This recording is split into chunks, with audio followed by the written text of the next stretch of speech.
مجددا. امثل لي في قائمة الأسوأ، هل كان بالنسبة لك هناك مفاجآت في النتائج؟ لا، لم تكن مفاجأة طبعا.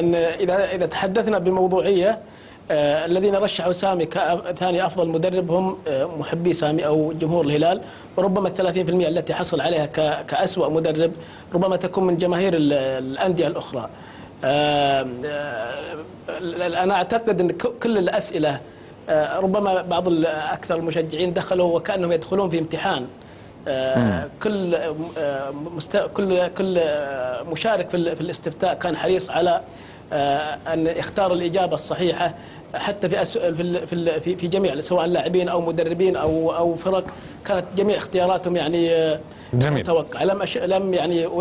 لم ألاحظ أي إجابة غريبة أو يعني نتيجة غريبة في هذا الاستفتاء. جميل. خلينا نروح لفيصل بوثنين في لندن. فيصل كابتن، أبدأ معك من السؤال الأول. أسوأ فريق في الموسم بجدارة 48% لصالح فريق النهضة الهابط إلى دوري الدرجة الأولى، جاء بعده الاتفاق أيضا الذي رافقه في الهبوط، كيف تعلق؟ بالتالي يجب أن نفرق هنا. أنا يعني أحترم كافة الآراء اللي كانت في هذا الاستفتاء، ولكن يجب أن نأخذ الأمور بمعايير حتى نعطي الأسوأ. يعني ما توفر لفريق الأهلي وفريق الاتحاد وفريق الشباب هذا الموسم كفرق كبيرة وكفرق اللي يعتمد عليها في الكرة السعودية، أعتقد أنهم هم الأسوأ، وخصوصا نادي الشباب هذا الموسم مع كان حقق بطولة، ولكن هذه بطولة تعتبر استثناء، لا تعتبر بالمقياس العام لفريق الشباب. يعتبر هذا الموسم من أسوأ المواسم اللي شاهدت فريق الشباب. بس فيصل جايب بطولة الفريق ونتائج جدا من البطولة ليست مقياس. أنا أخذ بالمجمل، أنا أتكلم على موسم كامل، على الأخطاء اللي حدثت فريق الشباب، المباريات اللي حدثت فريق الشباب. تخيل أن الفريق الذي هبط للدرجة الأولى فريق النهضة، أول فريق هبط، هو من فاز على الشباب ب4-0. يعني تخيل هذا الفارق اللي فاز عليه فريق الشباب في الدور الأول 4. فالتفاوت الفني بالتالي الاتفاق والنهضة ربما فرق يعني لا يعل عليهم الشيء الكثير كما هو فريق الاتحاد، وكما يصرف على فريق الأهلي، وكما يعطى فريق الشباب. لذلك بالمجمل إذا كنا نعطي الأندية يجب أن نتجه إلى بالمعايير. إذا كانت المعايير الفنية والمالية التي تصرف على الأندية، فأنا أعتقد أن الشباب والاتحاد والأهلي هذا الموسم في أسوأ مواسمهم نتائجيا وعلى كافة الأصعدة. جميل. بالنسبة للشق السؤال الثاني برجع لك الكلام على تفضل فيصل. اي تفضل.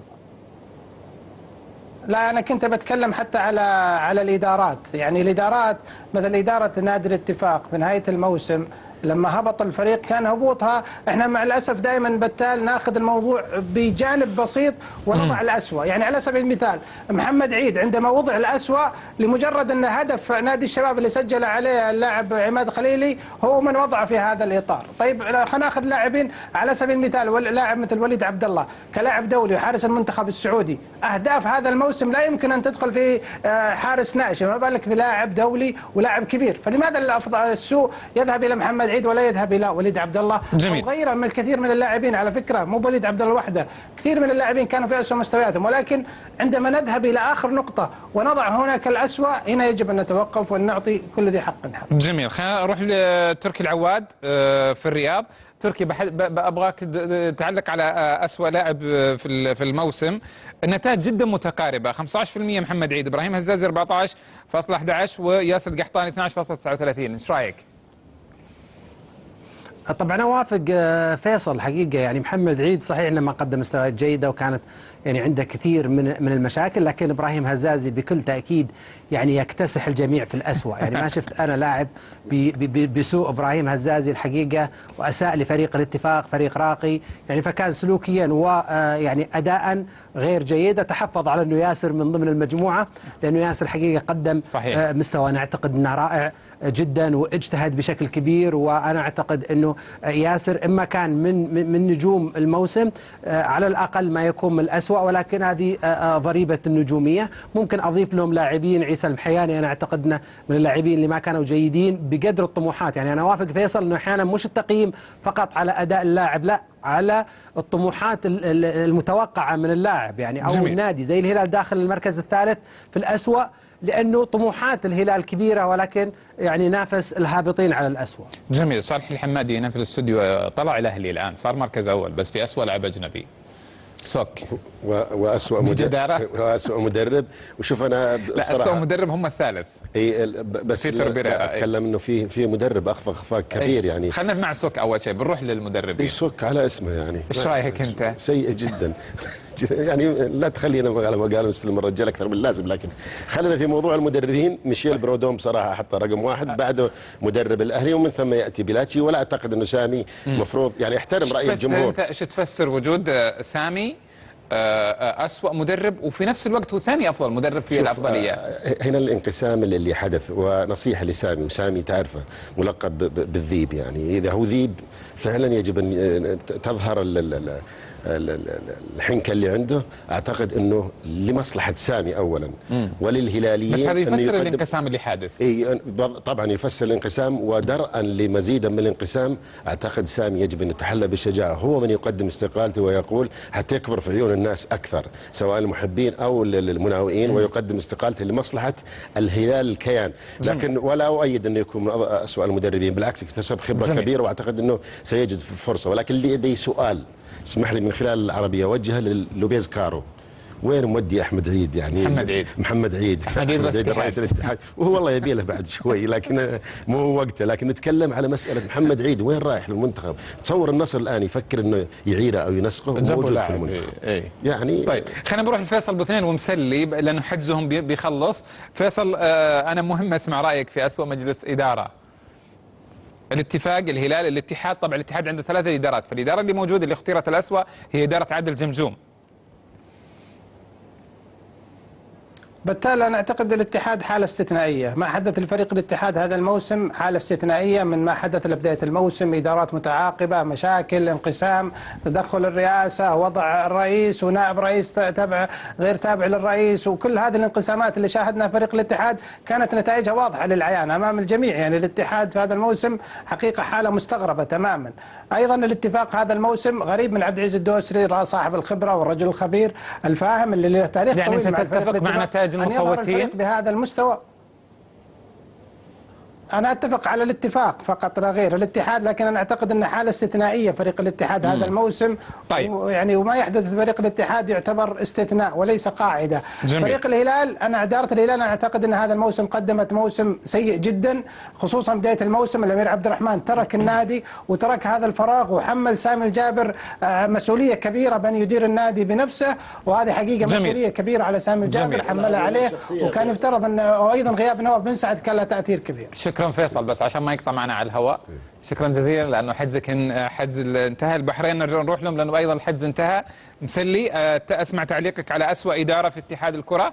بجدارة لجنة الحكام 45%، لجنة الانضباط 31%، استئناف 5%، وتوزعت نسبة 18% على بقية الإدارات. تعليقك مسلي. ما أعتقد أي أحد يعني سواء لاعب أو مدرب أو مشجع ممكن أن يرشح حكم ليكون الأكثر تميزا أو الأكثر عطاء. دائما الحكام يعني مظلومين، ودائما يعني توجههم لهم الانتقادات. هذا يعني كانت إجابة متوقعة تماما. يعني الحكام دائما غير مرضي عنهم سواء أجادوا أو لم يجيدوا. هم دائما محل جدل، والله يكون في عونهم. جميل، شكرا جزيلا. ايضا زميل مسلي كان معنا من المنامه الى جده صالح الصقري. صالح ابغى اسمع منك تعليق على أسوأ لاعب اجنبي. المراكز كانت للسوك هيون بجداره، او خلينا نقول باستحقاق لان جداره ما تجي على الأسوأ. 30%، 14% لجيبسون. كاستيلو الهلال كانت 9%. تعليقك منطقيه ولا غلبتها الميول؟ صحيح، لا أنا منطقية، لأنه سوك صراحة من أسوأ اللعيبة الأجانب، وجيبسون يعني تفرغ من الاحتراف في نادي الاتحاد وفي الدوري السعودي إلى الحواري في منطقة جدة. أما كاستيلو يعني من وجهة نظري أنه كلاعب محور وكأداء يعني قدم مستوى، بس لكن ظروف نادي الهلال أو منهجية الطريقة اللي يلعب فيها الكابتن سامي هي ما أثرت على الفريق كله بشكل عام. يعني مو بس كاستيلو لوحده. نعم. شكرا، بس نتيجة منطقية يعني. شكرا جزيلا. ايضا صالح الصقري كان معنا طوال هذا الموسم في العربية. صالح ابغى منك ولا خلينا بما انك في الاستوديو خليك اخر واحد اودعه. نروح لتركي العواد. تركي الشخصية الأكثر تأثيرا في الموسم. فيصل بن تركي باكتساح 51%، بعد خالد البلطان 19%. طبعا هم رؤساء أو رئيسي الناديين الفائزين ببطولات الموسم. تعليقك، عندك دقيقة ونص والباقي صالح الحمادي. أنا أعتقد أنه يعني يمكن أكثر شخصية يعني ملأت الدنيا وشغلت الناس هي سامي الجابر. أنا أعتقد أنه هو الشخصية الأكثر إثارة، الأكثر يعني تأثير، سواء في الإعلام سواء في الملعب سواء خارج الملعب.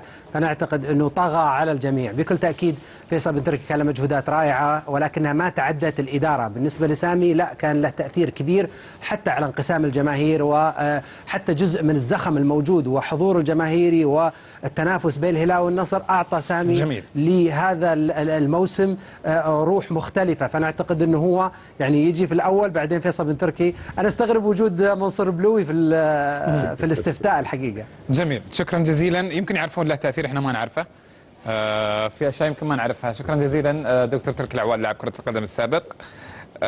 صالح، الحدث الابرز في الموسم كان النصر الاول تتويجه بالثنائية، بعدين الحدث الثاني كان خروج هبوط الاتفاق، الحدث الثالث خروج الهلال بلا بطولة. اتفق معها. وبعدين بالتالي اسمح لي يعني مش هبوط الاتفاق يكون اهم؟